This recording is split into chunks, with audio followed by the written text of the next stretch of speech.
आप सबके बीच एक और मोटिवेशनल स्टोरी के साथ आया हूँ। एक व्यापारी व्यापार करने के लिए एक शहर से दूसरे शहर जाता था। बीच में रेगिस्तान का कुछ इलाका पड़ता था। वह आदमी एक निगेटिव सोच वाले इंसान था। हमेशा शिकायत करता था कि मेरे पास ये नहीं है, वो नहीं है, इसकी कमी है और उसकी कमी है। एक दिन वह रेगिस्तान में से गुजर रहा था, तभी उसकी पानी की बोतल खाली हो जाती है। उसे बड़ी ज़ोर से प्यास लगती है, लेकिन रास्ते में रेगिस्तान में पानी ना मिलने की वजह से उसे बहुत गुस्सा आता है और बोलता है कि कितना ख़राब जगह है, ना कोई पेड़, ना पानी, ना रास्ता, और रास्ता है तो कितना लंबा है और रेगिस्तान पार करना पड़ता है। तभी आसमान की तरफ देख करके कहता है कि हे भगवान, ये कैसे जगह बना दी है आपने।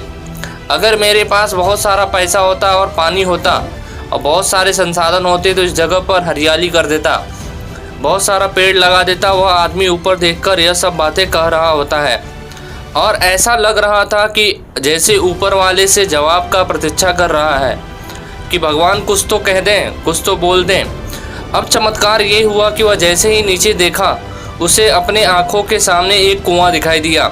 वह पूरी तरह से घबरा गया क्योंकि उसने कभी भी उस रेगिस्तान में कुआं नहीं देखा था। वह कुएं के पास पहुंचा और देखा कि कुआं पूरी तरह से पानी से भरा हुआ है, परंतु वह आदमी निगेटिव सोच वाला था और हमेशा शिकायत करता था। और फिर से आसमान की तरफ देखते हुए बोला, भगवान, पानी से भरा हुआ कुआं तो दे दिया, लेकिन पानी निकालूंगा कैसे? तो इस बार जब वह नीचे देखा तो फिर से चमत्कार हुआ। उसे कुएं के पास रस्सी और बाल्टी दिखाई दी, लेकिन आदमी फिर से ऊपर देखा और बोला, भगवान, अब इस पानी को ले जाऊंगा कैसे?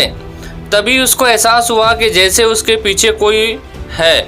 वह पीछे मुड़कर देखा तो एक ऊंट खड़ा हुआ होता है। वह पूरी तरह से घबरा गया, सोचने लगा कि ये तो सच में होने लग रहा है।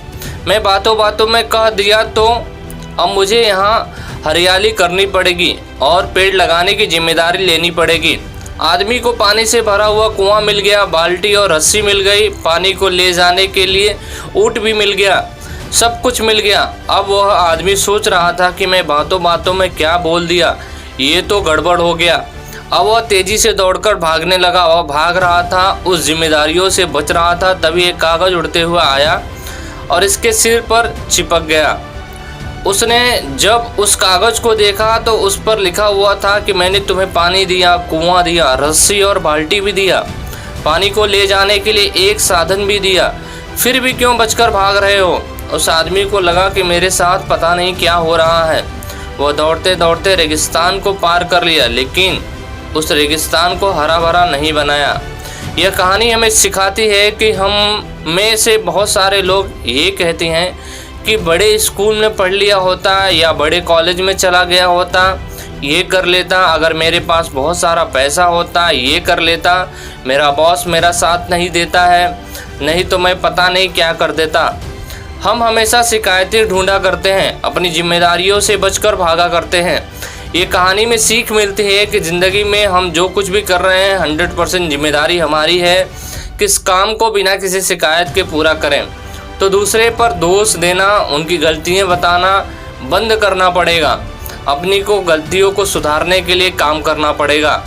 तो ये कहानी आज यहीं पे ख़त्म होती है। खुद को जिम्मेदार बनाएं और दूसरे को गलतियों को आप ना ढूंढें, खुद के अंदर कमियों को सुधार लें। तो ऐसी मोटिवेशनल स्टोरी जानने के लिए हमारे चैनल को सब्सक्राइब करें और दोस्तों में शेयर ज़रूर